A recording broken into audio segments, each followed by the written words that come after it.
dito sa bahay ng kaibigan ko, kanya-kanya silang alaga ng halaman. Mayroon si Ate Doris, mayroon yung mga sister niya, kanya-kanya silang halaman, pero siyempre magkakasama rin dito sa sa loob ng compound nila. So ayan, napakaganda dito, bonggang-bongga, parang pang ano ba yan, pang wedding reception yung dating.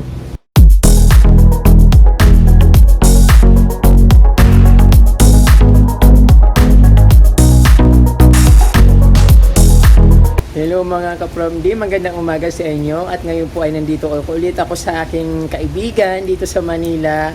Maulan dito ngayon ka-From-D, ngayon lang umulan kaya medyo nabawasan yung init.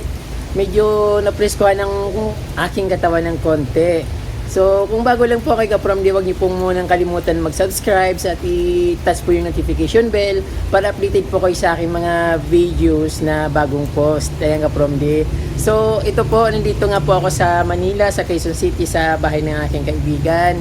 So wala akong magawa dito kaya ito, gusto kong pakita sa inyo yung garden dito. At syempre, minsan katuwang din ako sa pag-aalaga ng mga halaman dito. Minsan nagdidilig ako, nagwawalis. Kasi wala naman akong magawa dito, boring masyado.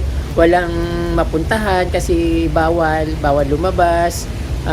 Palagi dapat kayo pag lumabas ka laging may face mask saka face shield para nakakahilo masyado. At ang hirap ka-From-D kapag sobrang init tapos naka face shield ka tapos meron ka pang face mask, doble mainit na nga, may face shield ka pa, may face mask ka pa, so parang nakakahilo at masakit sa ulo na.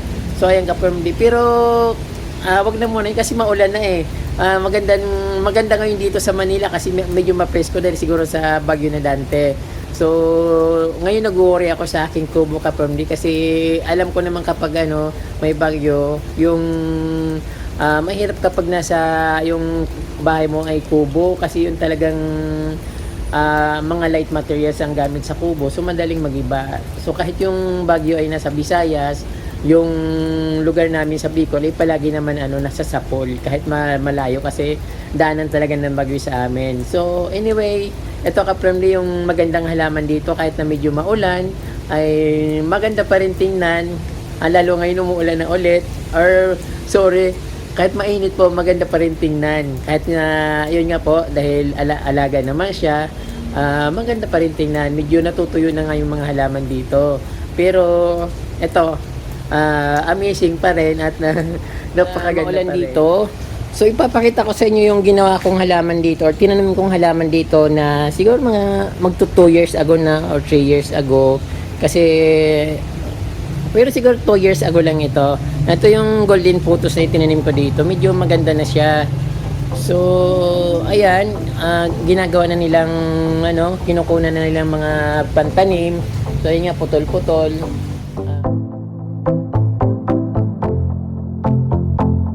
Hindi naman siya pwedeng gumapang ng pataas kasi hanggang lang yon, maiksi lang yung nilagyan kong gapangan.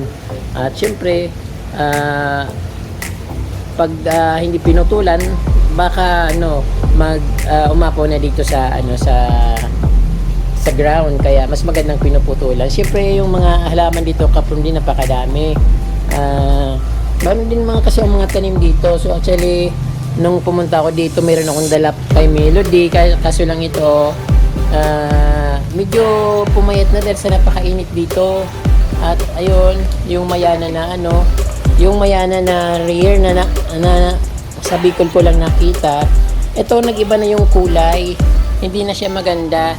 Kung nakikita nyo yun, ayan iba ng kulay, parang wala nang dating. Kulang mayana, ito na siya ngayon ng kulay maroon.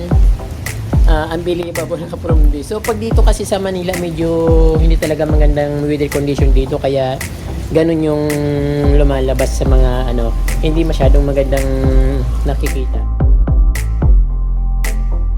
Yung pitcher plant, ayan, lumalago na siya, hindi siya mapili sa weather condition ka-From-D. Gusto niya yung medyo mainit na panahon. Kaya hindi siya affected kahit na uminit ng tulong-tulo. Although nakailalim naman siya dito sa puno ng Indian tree. So nababasa yung camera ko sa lakas ng ulan. So syempre maganda yung ano dito, ambience Kaprom D kasi yung halaman dito, ayan, hindi naman masyadong ano kagandahan pero pag tiningnan mo maganda pa rin naman, okay naman kasi nga syempre malawak yung garden at syempre nasa Manila, hindi gaano maganda yung halaman. Pero may mga lugar dito Kaprom D na talagang naalagaan nila ng gusto yung halaman nila kahit na sobrang init. So yung mga hindi nagtitipid sa tubig, syempre maganda yung halaman. So dito hindi naman masyadong hindi nila masyadong kinikare pero love nila yung plants. Nasasayang din kasi sila sa water. Dito sa bahay ng kaibigan ko, kanya-kanya silang alaga ng halaman. Mayroon si Ate Doris, mayroon yung mga sister niya, kanya-kanya silang halaman pero siyempre magkakasama rin dito sa sa loob ng compound nila. So ayan, napakaganda dito, bonggang-bongga, parang pang ano ba 'yan, pang wedding reception yung dating. So hindi ako makapunta Kaprom D sa medyo medyo banda doon sa gitna kasi malakas yung ulan. At yung pang pag natatamaan ng ulan ng tubig yung camera, parang naiiba, nagsusum-sum siya, parang gano'n.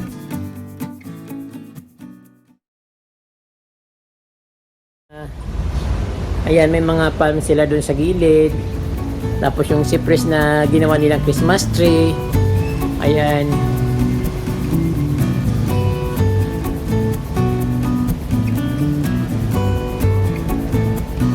So, ayan, medyo humina na yung ulan. Punta niya. Ito mayroon ditong alocasia na variegated. So, hindi ko alam kung anong pangalan nito. Maganda siya Kaprom D. Parang ito, alam ko pag pag nilipat sa mas malaking lalagyan, lumalaki rin ito. Kaya mas maganda siguro kung iniligay siya sa mas malaking paso para mas lumaki. Kasi mamahalin na plants to eh. Yung nasa dulo ng dila ko yung nito, yung pangalan niya. Basta allocation na lang Kaprom D. Tapos ayan, syngonium na puti, ferns, tea plant. Siyempre nakapaligid dito yung mga yung mga bougainvillea, halaman, tapos mayroon din pandakaki. Madalas naman natin to nakikita sa mga lumang bahay, itong halaman na ito sa dingding. So gusto ko rin magkaroon ng ganito, kaya lang wala naman akong doon, wala naman akong pader na paggagapangan.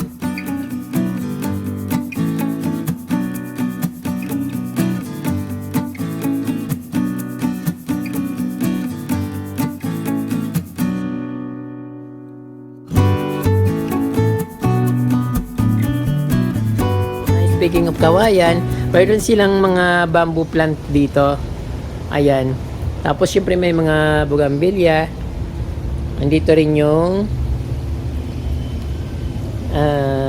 variegated na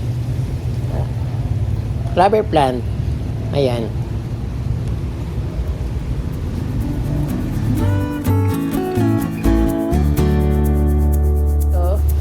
Dito may nagtatanim sila ng gulay kaso sobrang init, hindi makayanan ng gulay kaya nangyari na nawala rin.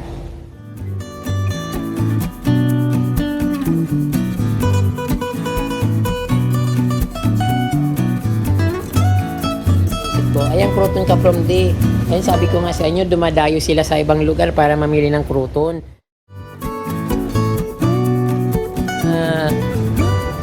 Mura na po yung crouton na nabibili nila sa Laguna. Parang minsan may 300 tapos roasted pa siya at makakapili ka pa ng maganda at buhay. Ayan. So ito naman, itong dinala ko dito sa Manila galing probinsya. Ayan nga, parang naging yung kulay pink na dahon, ayan ang napapasin nyo, hindi na siya nawala na yung pinakamagandang kulay niya na pink and silver. So nakikita ko parang silver na lang, saka medyo maroon, hindi na siya pink. So dahil siguro sa weather condition dito sa Manila. Tapos yung mayana, tingnan nyo naman yung mayana nandito. So talagang hindi magandang mayana dito sa Manila dahil sa mainit ang panahon. Ayan, yung mga halaman na pangbundok, mayroon din sila dito. So, mas magandang mga ganito kasi yung ano malakas maka ano ba yung tawag doon? Maka nature. Yung nature yung dating. Pag tinignan mo talagang maganda at masarap sa pakiramdam. Ayan, maraming croutons dito. Ito, yung Thai crouton. So, siguro tatandaan nyo ito from day. Yung aking Thai crouton, nandito pa rin. Nandito sa Manila, hindi ko siya dinala. Pero nilipat nila ng lalagyan kasi siguro para mas maganda. Ayan.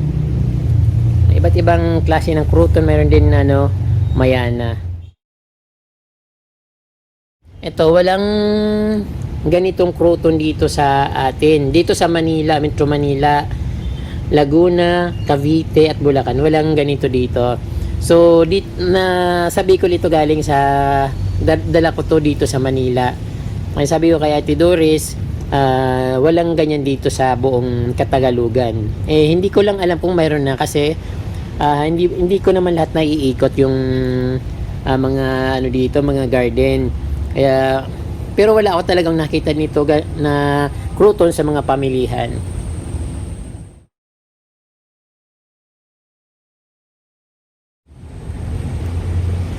Napapadaldal na naman ako ng tudong-tudo ngayon. So, ito mayroon din ditong yung ordinary yung crouton pero pag tumagal siya, ilagay nyo sa paso tapos pag tumanda siya, yung dahon niya nagiging yellow lahat. Maganda siya. Kung katulad nito, medyo green pa pero pag yung medyo magulang na siya, nagiging yellow na lahat yung kulay niya kaya magandang tingnan. Siyempre yung dito, bougainvillea. At yung tanim ko na mayana na kulay pula, ito na siya. Kulay maputla na maroon. Ayan, kawawa naman. Parang malnourished na siya. At ito yung pula na doon niya loose. Yung dinala ko sa probinsya nito mga kapromdi, maganda na pero wala pang bulaklak nung umalis ako. At ito nga, mayroon pa rin dito croutons. Kahit saan ka pumunta dito sa sulok ng garden nila, may crouton kasi nahilig na rin sila sa crouton simula nung pinakita ko yung video ko sa Gubat sa Bicol na maraming crouton. Ayan, nahilig na rin sila, so parang naging kaprom din na rin sila. Ayan.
So, diyan po nagtatapos ang ating video mga ka-From D. Pagpasensyahan nyo na kasi medyo natutuyo yung mga halaman dito dahil sa sobrang init.